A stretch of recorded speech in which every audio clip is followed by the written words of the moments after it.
I don't know why I wanted to pick such a difficult topic.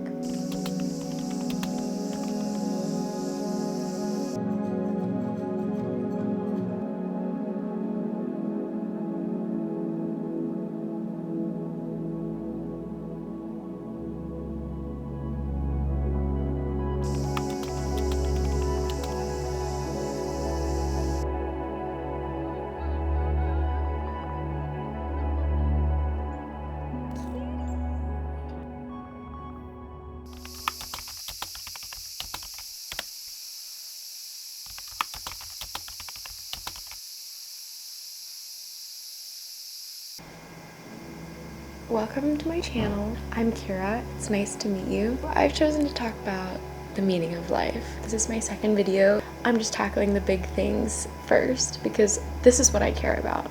And I'm very happy to go on this journey with you. Figuring out how to lead a meaningful and happy life is a question most people have encountered at least once in their life. In my pursuit of happiness across 37 countries and conversations with hundreds of interesting people all over the world, I've been inspired to share what I've learned about the meaning of life and self-fulfillment. I'm making this video from my new base in the countryside of Japan, and I explained how I got here in my last video. Today, I'm going to be discussing a philosophy that has helped me lead a happy and fulfilling life. And I can't say that my journey is over, but it does feel like I'm right on track. This philosophy is called Ikigai.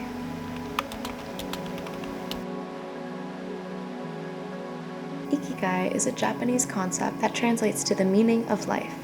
Iki meaning life and gai meaning value, so the value we ascribe to life. It's the reason why we wake up in the morning, and it's a philosophy that embodies the idea of living a fulfilling life. The concept has ancient roots in Japanese culture and is believed to have originated from the islands of Okinawa, known for having one of the longest life expectancies in the world. Ikigai appears to be one of the reasons for the longevity of the people living there. It has gained global attention for its holistic approach to well-being and purpose. These are the 4 components of Ikigai. 1. What you love. This circle represents all the activities, hobbies, and interests that bring you joy and fulfillment. It's about identifying what excites you and motivates you on a personal level. Number 2. What are you good at? Also known as your vocation. This aspect focuses on all of your skills and talents. It's about recognizing all of the areas you can excel at and what your strengths are. 3. What the world needs. This is your mission or your purpose. This component considers the broader impact of your actions. It's about understanding the needs of society and how you can contribute to a greater good. 4. What you can be paid for. This is your profession. This aspect addresses the practical side of life, ensuring that your passions and skills can be translated into a sustainable livelihood.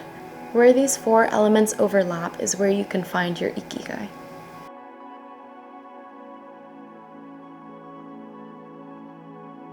Aligning your passions, talents, values, and economic opportunities is an ideal way to lead a happy and fulfilling life.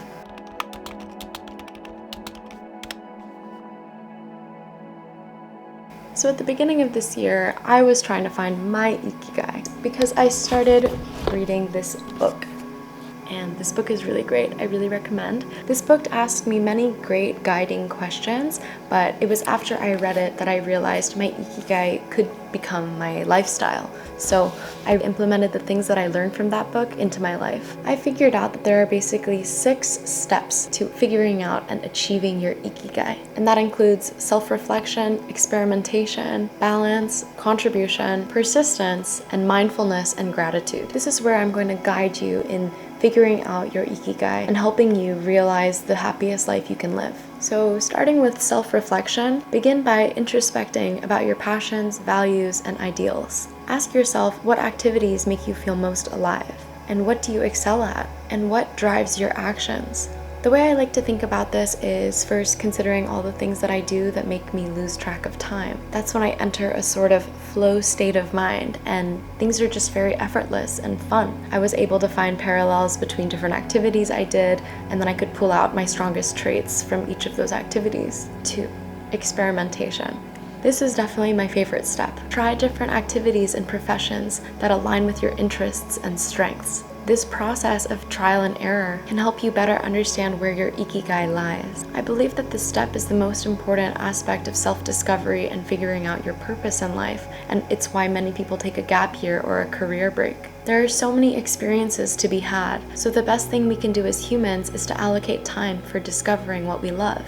If you feel lost in this matter, it may be helpful to you to think about your past, as many things we loved as a child before the pressure of society got to us may be what brings our spark back as adults. I also believe this exploration will make you a more unique and interesting person, and you might be surprised by how much employers value individuality in a candidate. You're going to be happier because of it, and it's highly likely that you're going to have a better network and better opportunities after you discover yourself some more. 3. Balance. Strive to balance the 4 elements of Ikigai. It's important to ensure that what you love and what you're good at can also meet the needs of the world and sustain you financially. This goes back into how Ikigai takes into account the passionate and practical side of giving your life meaning. It might be difficult to decipher what exists at this intersection of Ikigai, but allow yourself to be creative and recognize your strong traits and all the ways they can be transferred into the world. 4. Contribution.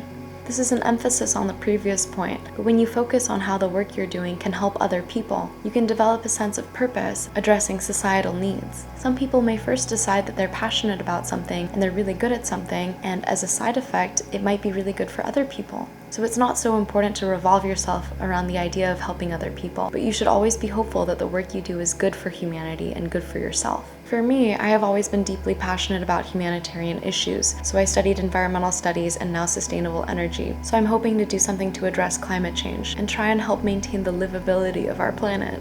By focusing on the contribution you can make to the world, the work you do will be gratifying and impactful. 5. Persistence.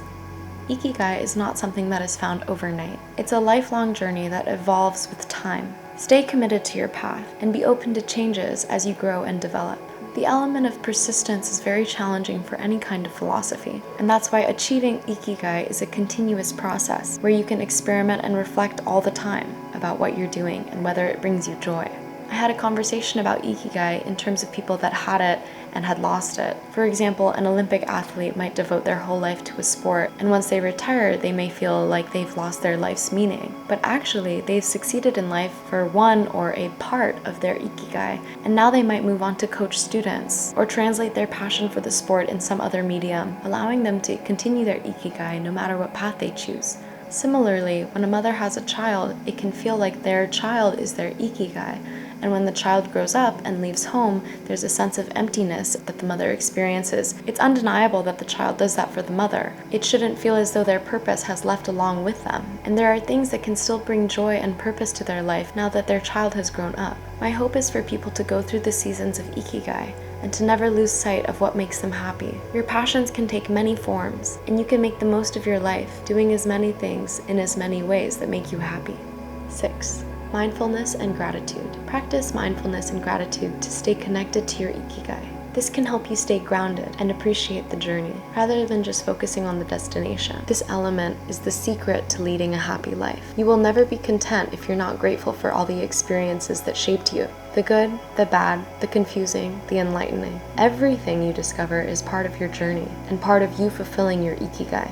I've learned to feel grateful even when things don't go my way or bad things happen, because I learned so much in the process. Ikigai can manifest differently for everyone. For some, it can be found in a fulfilling career, while for others it may be found in a hobby or a relationship or a contribution to the community. The key is to find what resonates with you personally and aligns with the broader aspects of your life. This is where the idea of putting love into your work, no matter what it is, comes in. I'm going to share with you some of my favorite book, The Prophet by Khalil Gibran, which I believe resonates greatly with Ikigai and forever changed my outlook on work.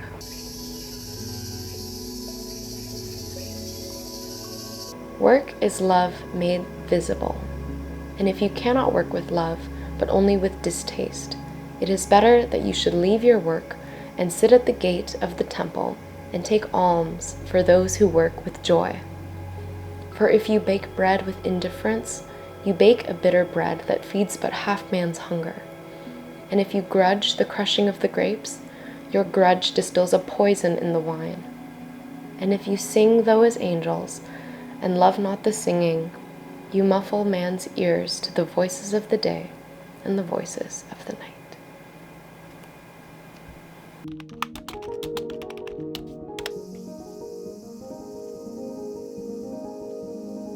I noticed the meticulous attention to detail throughout Japan, where people have curated a lifestyle for themselves, revolved around work that they are devoted to and experts at. I can't help but admire the world around me and how beautiful things are, because people seem to genuinely care about the work they do. Pursuing an Ikigai can have several benefits: fulfillment, where you align your life's passions and develop a deep sense of satisfaction and purpose. Motivation, by having a clear sense of purpose, you have a reason to spring out of bed every morning. When you're passionate about what you're doing and you see the difference it can make on other people's lives, you can become very strongly motivated. Resilience. Having an Ikigai can help you navigate life's up and downs because it gives you a reason to persevere through difficult times, knowing that you're working towards something that's truly important to you. Well-being. Many studies suggest that having a purpose can lead to a healthier and happier life. People with a clear sense of purpose often experience lower levels of stress, improved mood, and better overall well-being. Connection. When your Ikigai involves contributing to the needs of others, it can enhance your sense of connection and community. It fosters relationships with like-minded individuals who share your same values and goals. Not everyone may find or pursue their Ikigai in the same way or at the same time. For some, it might be a lifelong journey of exploration and refinement. I'm currently in a refinement phase, where I'm pursuing the things that I'm passionate about, but still trying to figure out how I'm going to make it into a career.